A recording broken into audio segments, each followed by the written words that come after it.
Now when they drew near Jerusalem and came to Bethphage at the Mount of Olives, then Jesus sent 2 disciples, saying to them, "Go into the village opposite you, and immediately you will find a donkey tied and a colt with her. Loose them and bring them to me. And if anyone asks anything to you, you shall say, 'The Lord has need of them,' and immediately he will send them." All this was done that it might be fulfilled, which was spoken by the prophet, saying, "Tell the daughter of Zion, behold, your king is coming to you, lowly and sitting on a donkey, a colt, the foal of a donkey."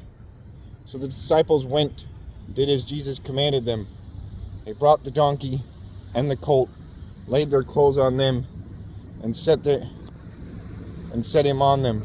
And a very great multitude spread their clothes on the road. Others cut down branches from the trees and spread them on the road. Then the multitudes who went before those who followed cried out, saying, "Hosanna to the Son of David! Blessed is he who comes in the name of the Lord!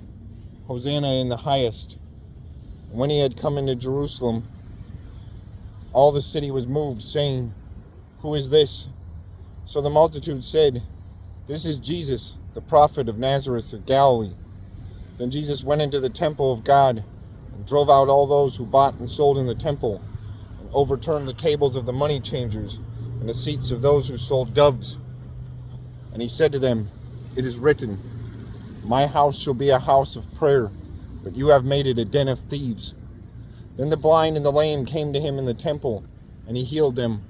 When the chief priests and scribes saw the wonderful things that he did, and the children crying out in the temple and saying, "Hosanna to the Son of David," they were indignant and said to him, "Do you hear what these are saying?" And Jesus said to them, "Yes. Have you never read, 'Out of the mouth of babes and nursing infants you have perfected praise'?" Then he left them and went out to the city of Bethany, and he lodged there. Now in the morning, as he returned to the city, he was hungry. And seeing a fig tree by the road, he came to it, and found nothing on it but leaves, and said to it, "Let no fruit grow on you ever again." Immediately the fig tree withered away. And when the disciples saw it, they marveled, saying, "How did the fig tree wither away so soon?" So Jesus answered and said to them, "Assuredly I say to you, if you have faith and do not doubt, you will not only do what was done to the fig tree, but also, if you say to this mountain, 'Be removed and cast into the sea,' it will be done. And whatever things you ask in prayer, believing, you will receive." And when he came into the temple, the chief priest and the elders of the people confronted him as he was teaching, and said, "By what authority are you doing these things? And who gave you this authority?" But Jesus answered and said to them, "I also will ask you one thing, which if you tell me, I likewise will tell you by what authority I do these things. The baptism of John, where was it from? From heaven or from men?" And they reasoned among themselves, saying, "If we say from heaven, he will say to us, 'Why then did you not believe him?' But if we say from men, we fear the multitude, for all count John as a prophet." So they answered Jesus and said, "We do not know." And he said to them, Neither will I tell you by what authority I do these things. But what do you think?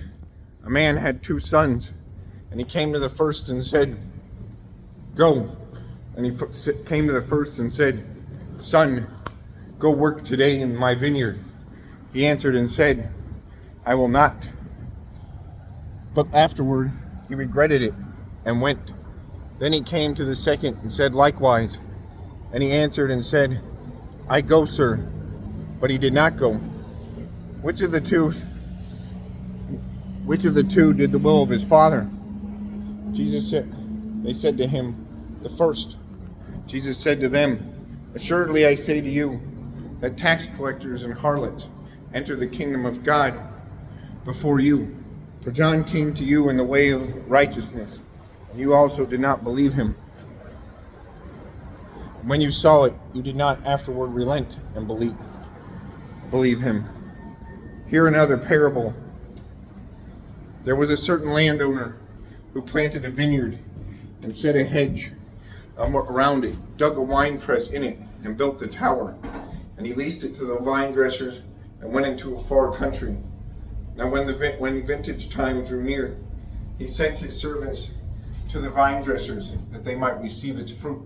And the vine dressers took his servants, beat one, killed one, and stoned another. Again, he sent other servants, more than the first, and they did likewise to them. Then last of all he sent his son to them, saying, they will respect my son. But when the vine dressers saw the son, they said among themselves, this is the heir. Come, let us kill him and seize his inheritance. So they took him, cast him out of the vineyard, and killed him. Therefore, when the owner of the vineyard comes, what will he do to those vine dressers?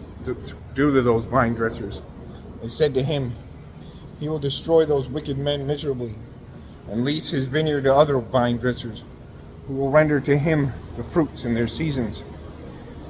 Jesus said to them, have you never read in the scriptures, the stone which the builders rejected has become the chief cornerstone? This was the Lord's doing, and it is marvelous in our eyes.